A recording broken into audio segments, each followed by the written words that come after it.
I need to make sure that I have like almost like marketing myself in a way where I can, I align it to be like being the LeBron of your industry, where you can just like take yourself wherever you want to go. Like if they're acting up at one place, all right, I'm just going to go to the other job because I've developed such a brand in my industry where I can call up maybe 2 or 3 people and be like, okay, I'm looking for a new role. And they're like, all right, bet. Like, you know, I'll keep an ear out, let you know. Yeah. Because we can't trust. No. So what does building a personal brand look like? Because I know we hear that, you know, I feel like, especially during COVID, I feel like that was a big topic of discussion. Everybody like, build your personal brand. But now that we were at home, didn't have anything else to do. Yeah. But when someone says that, like, oh, you need to build your personal brand, what does that actually mean?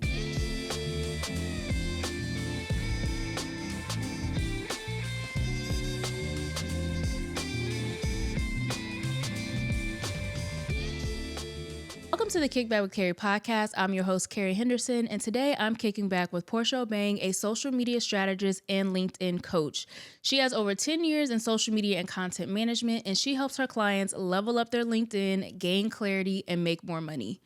One of the things that has become abundantly clear is that job security is a myth. And so when it comes to your personal brand, it is not just for influencers, it is a professional skill that we all must master. We're talking about how to build brand visibility and take ownership of your professional story. So if you've ever felt stuck, overlooked, or unsure how to show up online, this episode is for you. So how do we get here? How do we become a strategist and a coach? Yeah, well, I have a background in marketing. So I studied marketing when I was in undergrad. So I tell people all the time. Yeah, I tell people all the time. I used to market products, and now I just help people market themselves. And then I market people as well. So I knew that I wanted to do something in marketing. And I had a lot of, we want to talk about side hustles.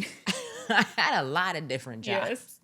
So I started off my first job at a retail corporation. It was very terrible. And so I needed something to do outside of work. Yeah. Because I just needed something. And I started working for a local online publication.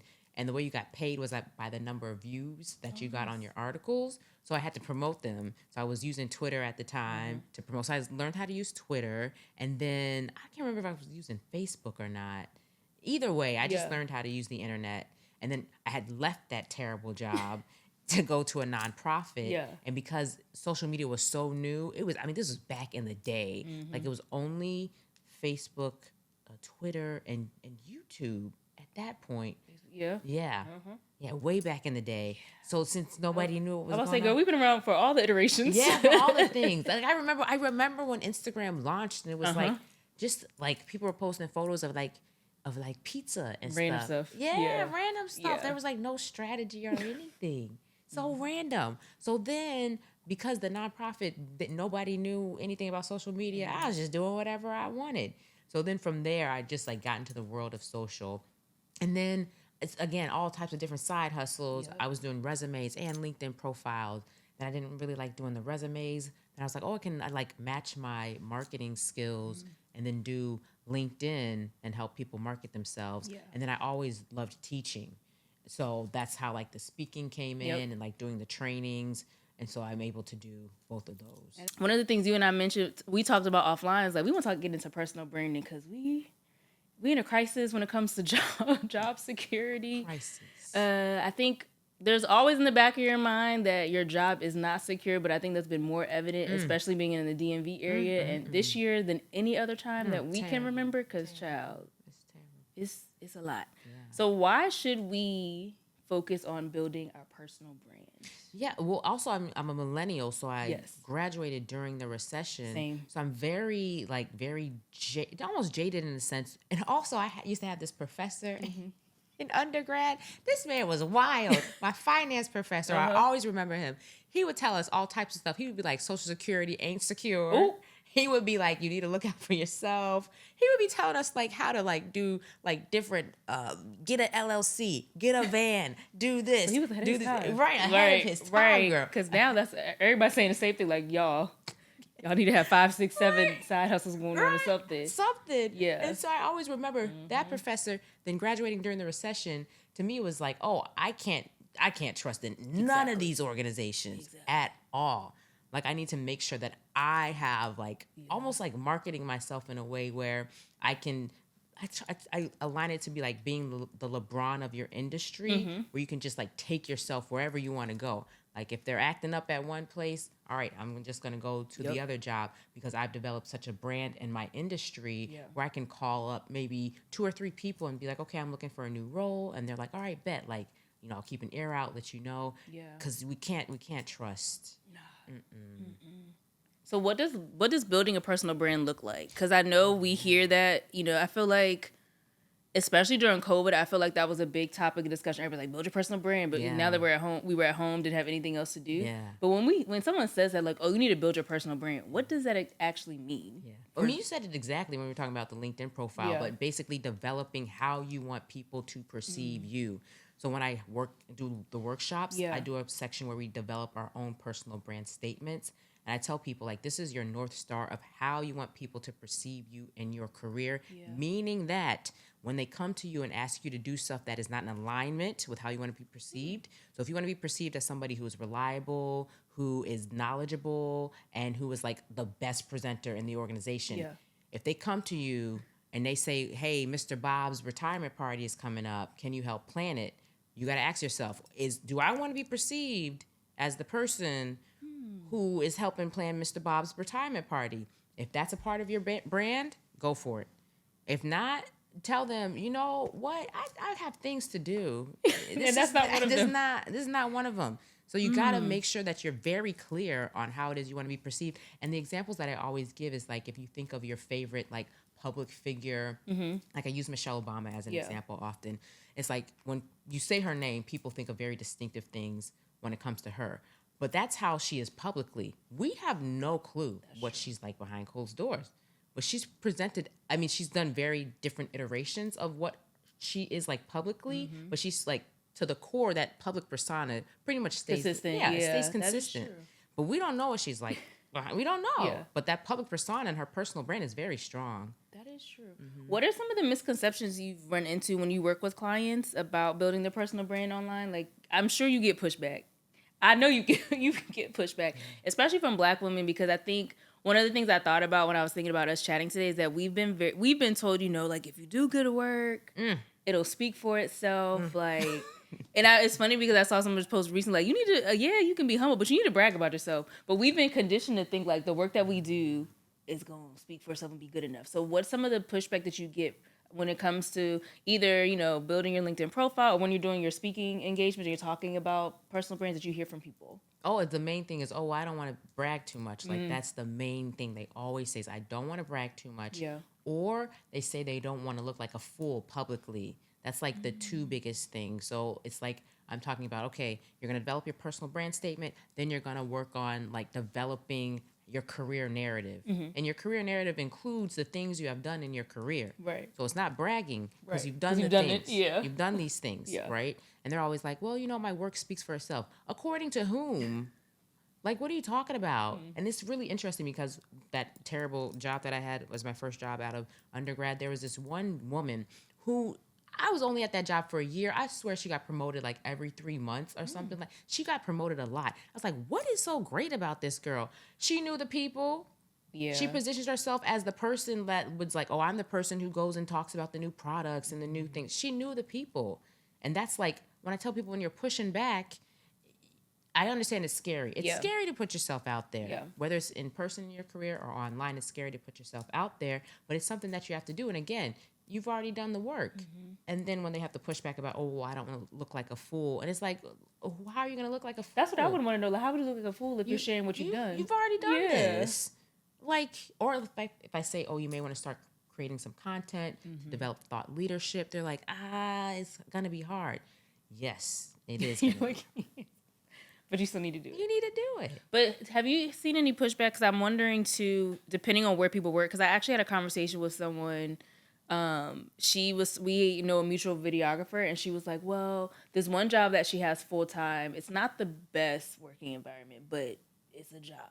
And so she was nervous about starting to post content online about the other, like her own personal like community and stuff in her YouTube, because she has her own YouTube channel.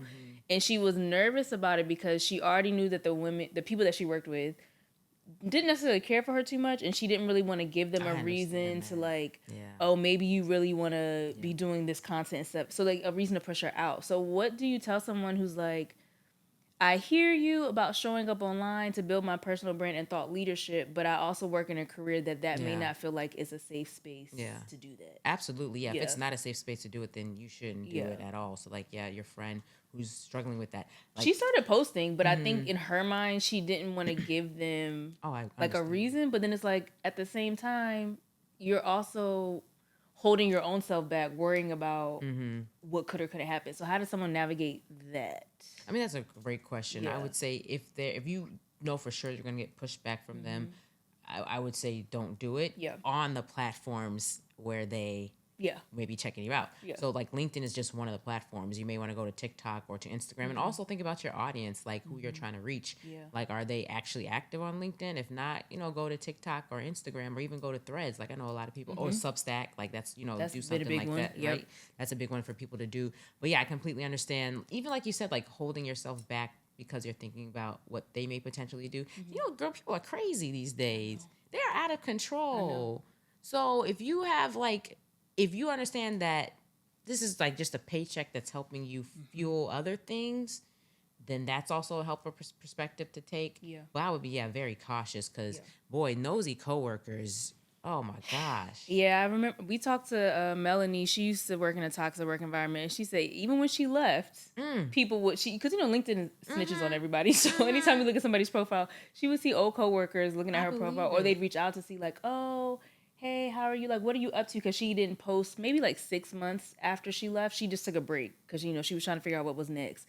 And people would reach out to her like, so what are you up to? And they're trying to just get intel on like what was happening. So it's a sticky situation. When it comes to personal branding, so if someone wants to start putting themselves out there, child, they're like, all right, let me, listen, I say it's 2025. We living in chaos. You only live once. If you can position yourself for better opportunities, do that. So it's twofold. What opportunities can someone expect, or the benefits of putting themselves out there online, because I know you also work with women, of course, to make more money.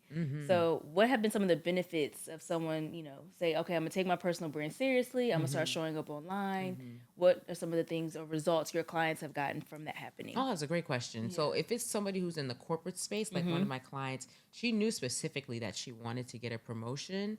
So us working together helped her really develop like a story of the work that she's done. So she, of course, got the promotion. She already had everything she needed. She just needed to be able to communicate it a lot clearer. So that was very helpful to her. But then she started doing more speaking within the organization and then also speaking outside of the organization.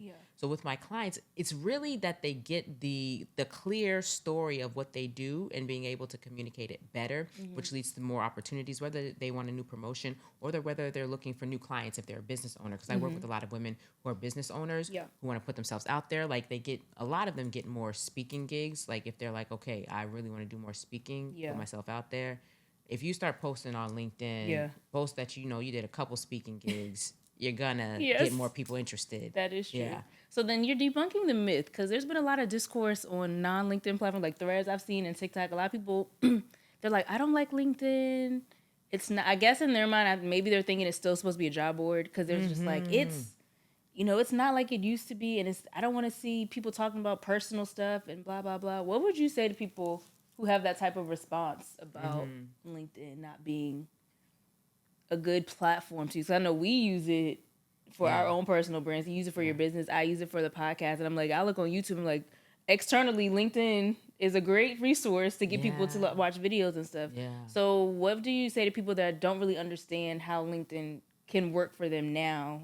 And now that it's changed so much, because it changed a lot during COVID. A whole lot. I was like, oh, this is right. This is new. It's brand new. It's brand new. Yeah. I mean, even LinkedIn, they had the stats of like how much it grew just from like 2020 to 2022. And also it's LinkedIn's fault that people don't understand. Like that's LinkedIn change. They do a very poor job of advertising that, hey, this is a place where you can do content. There's people who have content creation deals from For LinkedIn. Yeah. I've seen some creators talk about that. Like, they're Yeah. like, oh, my first deal was with LinkedIn. I said, oh, LinkedIn does it? I didn't know that was a thing. Or like even other organizations. Like I've had other organizations reach out to me to do brand deals on LinkedIn. Yeah. Now they weren't paying any money, so that's why we don't have them. When somebody pays me proper money, then then I can start sharing your stuff, right? Yeah. But still, there's so many opportunities. There's one young woman, I forget her name. She's a travel person. I want to her Marty, I think her name is.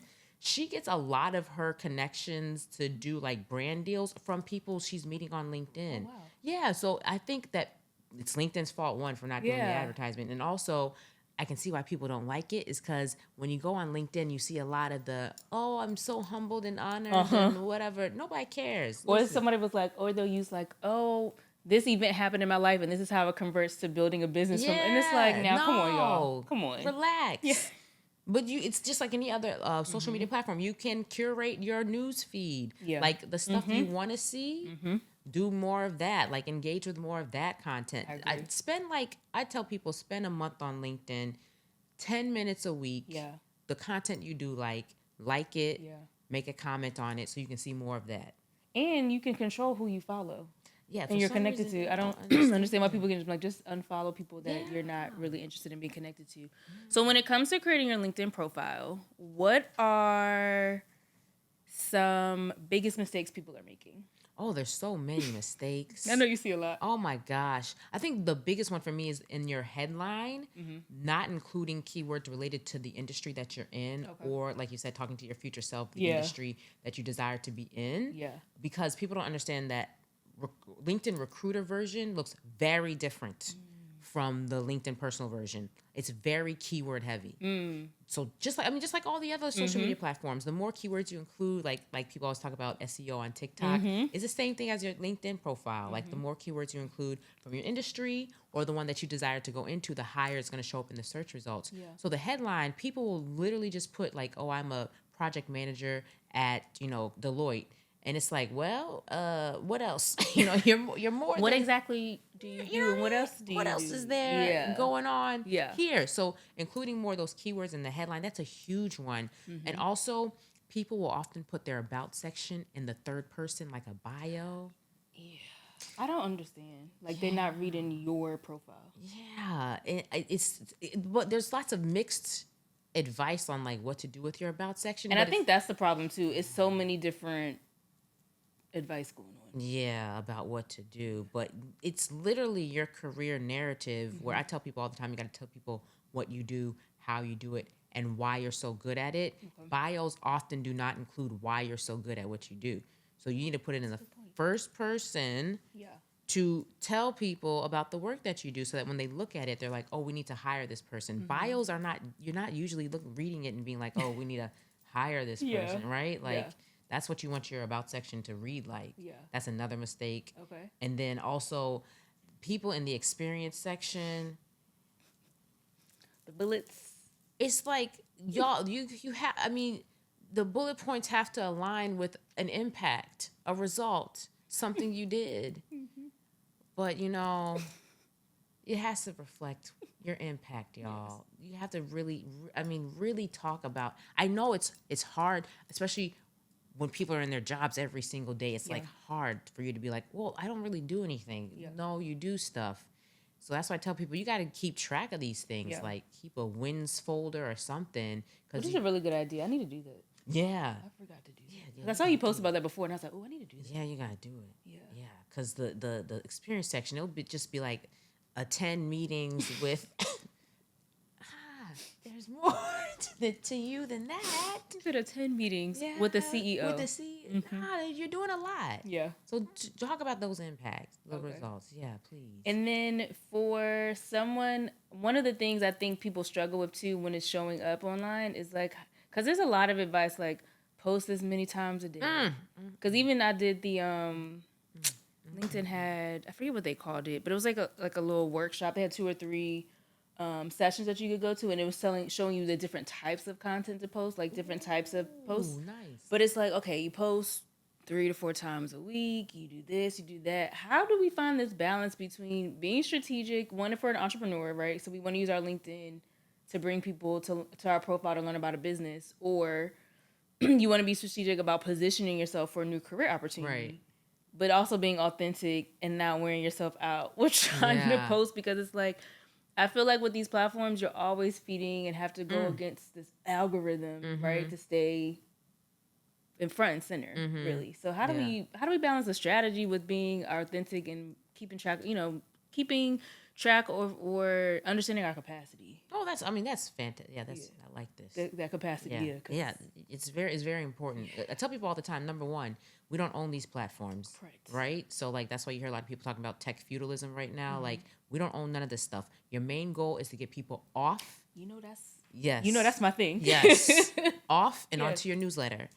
Thank you for Keri's newsletter. Please subscribe to the Kickback with Keri newsletter, which yes, please do. It's amazing. She's very. I was like, you subscribe to it. And you respond every month. You're like, so thoroughly. Another fantastic newsletter. I read and I'm so like, thoroughly. Thank you so much. So I read it very thoroughly. I appreciate you. But essentially, you got to get these people off these platforms. It does not matter if you have 10,000 followers, 15,000 followers. How many people are on your mailing list? That's the most important thing. So whatever you're doing, find a way to get people. Even if you don't have a legit mailing list, get people to sign up on a Google form or something. Get something. You got to get something. That's very important. So that's first and foremost. But then when you're thinking about like how much content to create as an entrepreneur, if you're getting started off on LinkedIn, I tell people start once a week with one piece of content that you have repurposed. So if you have a newsletter, repurpose something. If you already posted on Instagram, repurpose something. TikTok, repurpose something, especially because LinkedIn is trying to lean into video content more. So repurpose something, and you're going to have to figure out what works and what doesn't work. Yeah. That's what content creation is anyways. Yeah. So start off once a week. If you see that something is working, maybe you want to do twice a week. And you may want to have like a static signature post. I tell like a lot of my clients, maybe once a week you want to do like the same thing. Like I do an affirmation post every Wednesday. Yeah, every Wednesday. I peeped the day. I was like, oh, she could every Wednesday we get an affirmation. Exactly. Exactly. You may want to have one of those. So you have a template. You can go to that. Anything to help reduce like your burnout, right? In terms of your capacity is helpful as an entrepreneur. But when you are a professional, you can do a little bit more of value-driven comments. So you can just set a timer 10 minutes once a week and then go to people who are like well known in your industry and just make comments on their posts that reflect your knowledge of whatever they're talking about on the post. So again, if you're a project manager and they're talking about new software coming out, and like somebody who's like very big on LinkedIn and a project manager, if they have a post about new software coming out, you can just make a comment and say, hey, I've been using X type of software for a number of years and I found that it's good with A, B, and C. Like something like that. Yeah, you can do value-driven comments because the main thing as a business owner, get the people off of LinkedIn. I agree. And then 1000%. As a professional, try to establish yourself as being, as knowing what you're doing in the industry. I agree 1,000%. That's a good way for people to start too. Like just leaving comments. Because sometimes you see this is great. Like, okay, we don't want the one word. The one word comment. No. It does not get me interested in anything, that I'm going to go down the rabbit hole and try to see what you do. Like, I'm not going to go to your profile and say, love this. That's great. Exactly. Awesome. Exactly. Or they use the prompts like, they have the prompt LinkedIn responses. I'm like, no, let's do a little bit more thought-provoking comments. Yeah.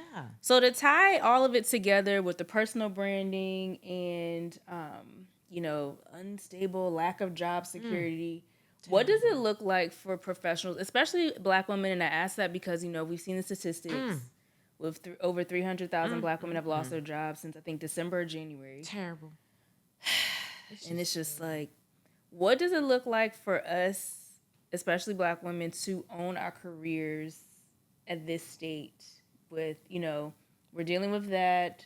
We need to grow a personal brand. We know that where we are may not be the most stable ground. And so maybe we want to start positioning ourselves differently. So when I think about that, I'm like, what does that look like to own our career? So moving forward, let's say you go to another job and it's like you 6 months in and that's trash. And then you have to leave or you're, laid off.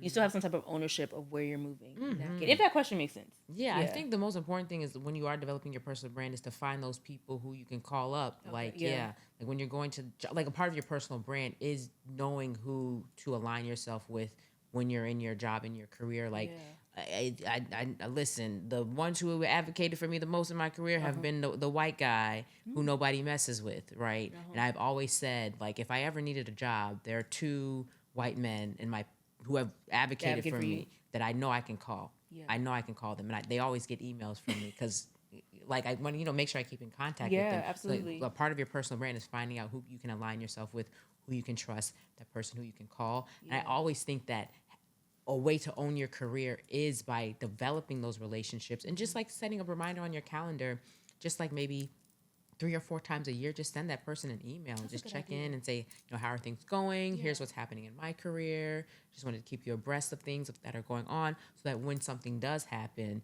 you're not like scrambling and like, oh my gosh, I have to find a new job. And you're reaching out them 2 or 3 years later. They're like, no, I hadn't talked to you in 3 years and now you want something from me. Exactly. But yeah, maintaining relationships is a big part of having a strong personal brand and like in a good career in general. And I think that's the part that people often forget about. It's like, okay, I'm gonna do the work. But again, that one woman from that job, she got all those promotions. She just knew who to talk to. Mm-hmm. She knew all the people. So I think that's a very important part of it. And also for Black women, just, having joy is a very important part of this process of owning your career. Like, it may not seem like it, but sometimes, you just need to break free, enjoy yourself, do things and hobbies that you enjoy, and then come back to it when you need to come back to it. And also another thing, just like of what's been happening, I think it's even increasingly more important for Black women to have their own businesses with the capacity to hire other Black women. Yeah. I think that's going to be very important. So ladies, if there's that business you've been thinking about, now is the time. Please. File that LLC paperwork. File it.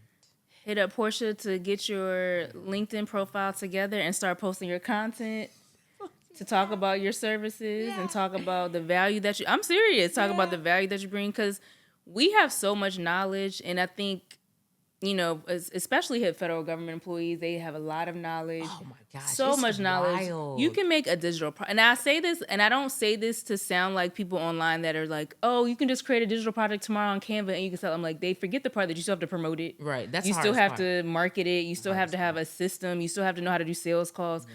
I'm not saying this to be like, oh, all that stuff is easy, but we just gonna have to hunker down. Yeah. And get a little creative. Very creative. And figure out what we can offer on the side, whether it's digital project, whether it's services one-on-one, whether it's group coaching. There are a lot of resources out there for you to get started. So I'm not saying buy another course. We got plenty of people that have posted free content to get started. But I think that, to your point, it is imperative that we start looking for other avenues. Oh, absolutely. To position ourselves to have some type of cushion. Something. Even like you were talking about, like, even if you want to get into consulting or like even local government contracts, because there's city contracts, there's state contracts. Just also, I think about that. Was it that episode of was it Insecure? Or was it Awkward Black Girl when she was like, they're having secret white meetings and secret? It might have been both. I think it was Awkward Black Girl. Yes. Secret white meetings. Listen, a lot of deals are happening for Black women in these WhatsApp groups. And these like text, like, get yourself on a listserv or a group. A lot of stuff is happening that I'm very happy when I see. Yes. Yeah. And share with the people, because we talked about this before we started. Where are some great places for people to build their network? Because I know I told you, I was like, one of the things I want to do is build my professional network. Because I think just in general, yes, for the pod to meet people to have on here, but I think it's just good in general to have a strong professional network. Very much so when things do shake and change. Yeah. But if someone doesn't have a strong professional network right now, like, what are some ways they can build one? Oh, you got to go outside. I know. Can't be on your couch. You can't. I know some people don't like to be outside. I live in D.C. I live in a very social city. Yes, you do. Very. It's a lot to do. It's always something to do in D.C., child. The people be outside for no reason. Not no reason. Oh my gosh, the people love to be outside in DC. So I understand if you live in a city that's not as social, but you got to be strategic. Like you said, we got to get creative. We got to do new things. I did a conference in St. Louis As part of the tour. There was a conference in part of the tour. There was the glow up tour. There was a conference in St. Louis, and I thought to myself, oh, if I lived in St. Louis and I was trying to grow my professional network, I would just go to the the convention center website, see what conferences are coming into town. Yes. And then sometimes if you want to, you can volunteer for those conferences. That's a great way to meet people. Or some of these companies will just be like giving away registration for these conferences. That's a good way to meet people. I say definitely do the conferences. Yeah. If you can, create a calendar. So like whatever time of the year it is, create a calendar for the rest of the year and see what are some local conferences that I can go to. That's a good idea. Get on some listservs. You got to get on these listservs. So there's one DC, it's called 730 DC. They list a lot of different events on there. And then I'm a part of, what is it called? Event Noir. They have a lot of different events on there too as well. So I'm going to watch this back and take notes. Yes. But the Event Noir is like it's like Eventbrite. Okay. For Black-centered events. Okay. I think I've heard of that before. Probably. Yeah. They got a lot. They have of course, they have the parties on there, but they have a good mixture of like other professional events that you can go to. And once you get one, that's all you need. All it takes is one. All you need is one. I think I have heard of that. I'm gonna take some notes and get on some listserv. I am. I'm trying to be outside, child. I'm trying to be outside. So easy. It's so much to do. One of the things we talked about is personal branding from the individual side. But what's one thing, because I know you do a lot of speaking engagements for different organizations and businesses, what's one thing businesses, corporations can do to encourage their employees to build their personal brands within the organization? It's actually more profitable for an organization to have employees who are essentially brand ambassadors for the organization, because it's like Yelp reviews. You know, it's like you're like representing the organization. Yeah. So, for example, when we were talking about before the pod started, I was at a conference and there was these like employees from Amazon, which I wouldn't have paid attention to Amazon otherwise. Yeah. But because they were like, no, come talk to us. Yeah. I was like, you know what?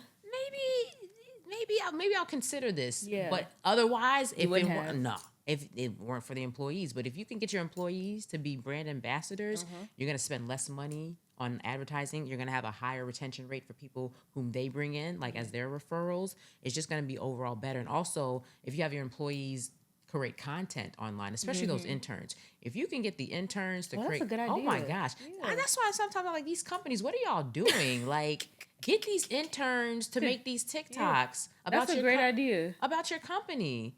You don't have to pay for this. The kids love the attention. They do. Right? And it's a social media generation. Free, y'all. Free earned media for your organization. See, that's why you're the expert. That's why you're the expert. Thank you. That's a great idea. But yeah, it's in employers. It's in their best interest to make sure that they have, especially that superstar group. If you know you got a superstar group, send them to all the conferences. Have them speaking on all the panels and invest in them. Like if they need a stylist, invest in them getting a stylist. It'll pay for itself tenfold. Like if they need a speech coach or something like that, invest in all those things because it'll pay off for you in the long run. Gotcha. So from the corporate side, invest in your people. From the personal side, we're going to build our personal brand. We're going to, make ourselves known in the workplace. Because I know some of us, especially if you're an introvert, you sit at your cubicle and you don't talk to anybody and nobody knows your name. So you're going to network within your organization. You're going to find some events, professional events to go to, and we're going to update our LinkedIn and post at least once a week. If you can. Or repurpose something. Even if don't feel comfortable posting something original, you can use articles, that are based on your industry. Like, because AI is a big thing. If you work in AI or tech, you can post an article and give your thought leadership about it. So you're not really creating something from new. You're just sharing your opinion. So that's our homework, y'all. Yes, lots of homework. We got lots of homework. Yes. But before we wrap up, I got a little bit of rapid fire. I want to say something about the introverts as well. Because I'm like that. I'll sit at my desk. Yeah. Just get my work done. I understand that. But you also have to have at least one work bestie. You do. You got to have at least one work bestie that's going to help you out. And then also you want to find that one person who's going to advocate for you. That is true because I do at my job have some, like if I want to move around, I know who to talk to. I know a few people that can be like, hey, can I send you my resume? Or hey, do you have anything going up? So you need at least, and they should all be in different parts of the organization. Yes, So yes. everybody I know is in a different group. That's perfect. Yes. That's very perfect. But I'm very good at sitting at my desk. Yes, understandable. I understand that. And then also, it's like speaking up at meetings can be Yeah. a challenge for introverts. You don't even have to be the one who speaks up the most. Just say the most strategic, memorable thing at the end of the meeting, and then they'll be like, Oh, that was a great idea. We're gonna take that back. See, there y'all go. Introverts, I'm looking out for y'all. I understand. People don't believe that I am one. I'm like, believe me, I am. Like, if I don't know you, I'm not talking to you. I'm outside. I'm like, I'm outside with my friends. I be talking to strangers on the street. But see, that's the thing. Like, if I go to conferences or conventions, I'm gonna have to step outside my comfort zone because I'm not gonna be the type to like go up to people that I don't know and just start a conversation. So it's also it's good to get outside your comfort zone to have to do that. That's right? true. If you want to build those relationships and meet people, like you don't have to step outside your comfort zone. If you're standing next to me, you're gonna be. I'm gonna talk to or go to somebody. Go at least one person that you know they can break the ice, and then you can just roll into the conversation. Yeah. Like, oh, yeah, and then ease in there. But yeah, some rapid fire to wrap us up, girl. What's the resource? What's one or two resources that have helped you in your business that you can share with other entrepreneurs? Because I see you join this workshop, this group, this chamber of commerce. You know a lot of great resources that you post about on LinkedIn. So many, but now I can't even think of like what are the ones that have been the most helpful, most beneficial. Well, DC itself. So there's two. There's the SBD. So every city almost has like their own SBA office for now. Right. For now. Yes, but that's a very good resource. Okay. I mean, top tier. Yeah. Shout out to Mr. Charles. He is very. I think he told me that it was either you or Nathan that told me about that before. Oh, really? It might have been both. Maybe it was both of y'all. Probably. The small SBA, yeah. Very helpful. And then the DC, the Small Business Development Office. Okay. So every city has that. Every state has that. I would say those two resources are going to be essential for you. I mean, they have a bunch of free workshops. They want to connect you with like various companies and agencies that are hiring people. Those are extremely beneficial. Love that. So yes, check those out, you guys. What is since you love music, live music, I love it. But you just love music in general, what's your go-to song when you need to hype yourself up before a workshop or a speaking engagement? Oh, I probably usually listen to like some type of gospel, but like new gospel. Yeah. There's like this group, they call themselves Anthem Night Music. Yeah, they do like secular beats with like the gospel. It's like the Kirk Franklin for the kids. Kirk Franklin for the kids. That. Yeah, I usually play something like that. It's some type of gospel music. Gotcha. I'm gonna have to look them up. Yeah. What's a book that you've read recently that you couldn't put down? Oh, I only read romance books. Me too. You know that. Well, I don't only, but majority. I used to read those serious books. I used to be like, I only read personal development. No, I need an escape. What? On the metro, going back and forth? Oh. What's one you read recently? God. All of them. Yeah. Right now I'm reading a book called On Rotation. Okay. It's very cute. The protagonist, she's Ghanaian, and my parents are from Ghana, so it's very relatable because her parents are funny like mine. Very relatable. But yeah, I've been ripping through that book. I read Drunk on Love by Jasmine Guillory. I read that one. Did you do Kennedy Ryan? I haven't started any of her books yet, but I have the Skyline series. Yeah, girl. I have the whole. I have the Hook. What is it? The Hook series. The Hoops series. Yeah, I have that series. I got the Skyline series. I got Real. Real is you loved it. You loved it. The best romance. That's probably the best romance book I have read. I mean, Real is so good. People rave. I made a TikTok and I said, and I tagged her and she responded. I said, Kennedy Ryan, this is for you. I said, because I was waiting for the third installment of the Skyline series to come out, and I kept seeing people talk about Real, because she did a re-release and added more to it. So I was like, let me see what I have. I was like, let me see what everybody's talking about. I said, Kennedy Ryan, come to the front. Because this book you said you loved it. Is amazing. And she's doing a follow-up. Yeah, she's doing Score. Yeah. She was like, yeah, Score's coming in 2026. I said, and we cannot wait. Is it going to be a trilogy or just... No, based on the characters, that'll probably be the second. Okay. I don't know if there's going to be a trilogy, but unless she introduces somebody else in Score. But based on the characters, I could see it being Real and Score. Okay. Because if it's a trilogy, I got to wait for the third one to come out. So you can just do back to back to back. Yeah, I got it. That makes sense. Skyland series. I have all these. I have so many books. I don't buy bags. I buy books. That's good. But no, they're good. Yeah. Mm-hmm. I love a romance book. Last one. What's one piece of advice you give to your younger self when you were just starting your career? Oh my gosh, girl, lead them jobs. Lead them jobs. Lean into your gifts, because I used to talk so much in school. Mm-hmm. And now you're a speaker. Now they pay me to speak. And they probably told you in school she talks too much. Yes, yep. Every single report card, she talks too much. Yep. And I wish, like the kids these days, they have so many options. Like, obviously, I would have had a podcast, yes. right, to talk and share my things. But the main thing would be lean into your gifts. I just was not leaning into my gifts enough. I mean, you could still do a podcast around social media strategy and LinkedIn. Too much work. I mean, you have topics already, though. You just turn them into videos. Yes. I mean, even if it's not a podcast, you do a YouTube channel. Like, you have the content already. She said, my YouTube channel will be about Love Island and Love is Blind and how it correlates to what America is thinking at the time. See, you gonna be like the LinkedIn people. They talk about LinkedIn, how something happened, and they're like, "This is how it relates back to this." It relates back to Love Island. Okay, well, maybe not a videos. Never mind. But you have content. Just saying. That's true. One day. Yeah. But for now, that's all right. Well, let the people know where they can find you, how they can connect with you, and work with you, because we want to get all of our stuff and personal branding together. Yes. Thank you so much. Let all the people know. Yes, thank you. So my website is portiaobing.com. And then LinkedIn, of course, connect with me on LinkedIn. Yes, please. Don't follow me, connect with me, because like there's a difference between and connecting with somebody. And if you connect with her, tell her that you found her from the podcast, so you know. Yes, please, please connect with me. I was posting on TikTok. I don't post on there as much. It's a wild place. LinkedIn's the main place. LinkedIn, that's it. And then obviously my newsletter as well, which you can sign up for on my website. Yes, because we want to get people off the socials. So go to her website, sign up for the newsletter. That way you'll know when she's speaking. If you have, do you still do one-on-one or just workshops? Oh yes. Okay. Oh yeah, I do. Yes, come on, you can do a one-on-one with me as well. So I update people's LinkedIn profiles from top to bottom, from the cover photo to the experience, and then I also write out one post for you and schedule that for you as well. And then I also do 30 and 60-minute audits. So a lot of people like to do the audits. Yeah, and her transformations are really, really good. I like when you do them on Fridays. You're like the before and after, and they look really good.